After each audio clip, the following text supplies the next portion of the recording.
सिंध की तारीख़ ते तहक़ीक़ के सिलसिले में आउं रुख सिंधी दोस्तनि साथियुनि सां मुख़ातिबु आहियां। भेनरुनि भाउरनि खे सभिनी खे सलाम पहुचे।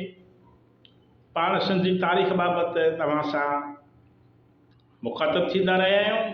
पंहिंजी कोशिशि आहे त पंहिंजो ही सिलसिलो जेका हिन सिलसिले में अव्हांखे सिंध बाबति ॼाण मुहैया कई वञे, उहो वधि खां वधि साथियुनि ते पहुची सघे। इन लाइ ज़रूरी आहे त असांजा दोस्त ऐं साथी इन चैनल के सब्सक्राइब कन, पंहिंजनि दोस्तनि खे बि शेयर कनि, त जीअं उहे बि सब्सक्राइब कनि, वीडियोज़ ॾिसनि, वीडियोज़ में हिक ॿिए सां शेयर कनि, त जीअं सिंध जी तारीख़ बाबति ही ॼाण वधि खां वधि साथियुनि ते पहुची सघे।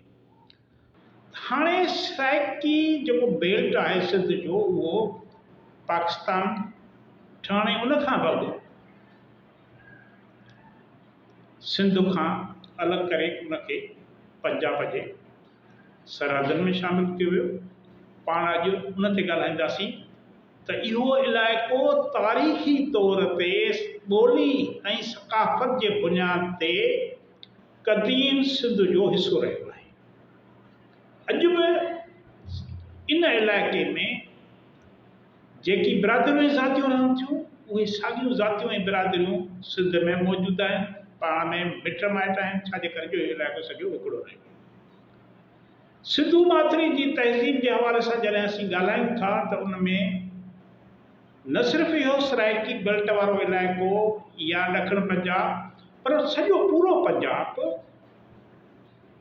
कश्मीर खां कराचीअ ताईं इहो इलाइक़ो सिंधू माथिरी जे तहज़ीबी सियासी सक़ाफ़ती सरहदनि में शामिल हो।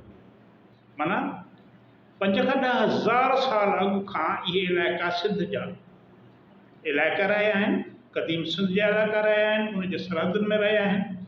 उन खां पोइ मुख़्तलिफ़ वक़्तनि ते मुख़्तलिफ़ सबबनि जे करे उहे सिंध खां धार थी विया। अॼु पंहिंजो मौज़ू इहो आहे त छा सराइकी इलाइक़ो जेके हिन वक़्तु ॾखिण पंजाब जे नाले सां सॾियो थो वञे, उहो सिंध जो क़दीम सिंध आहे, सिंध जो हिसो आहे। हाणे पहिरियां त पाण इन ते ॻाल्हाईंदासीं त इहो कहिड़ो सबबु आहे जो ख्वाजा फरीद बि सिंधी ज़बान में शाइरी कई, कलाम चयो।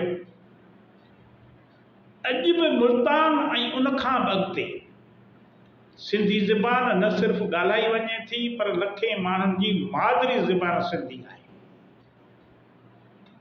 न सिर्फ़ु इन इलाइक़े में, पर हिंदको शीना, इहे जेके ॿोलियूं आहिनि सिंधी ॿोलीअ जूं, धीअरूं चइजनि, माइटियाणियूं चइजनि, सोट नासा चइजनि, पर इहे सभु क़दीम जेका सिंधी ॿोली हुई, सिंधू माथिरीअ जी, सिंधू तहज़ीब जी ॿोली, उन जूं इहे शाख़ूं आहिनि।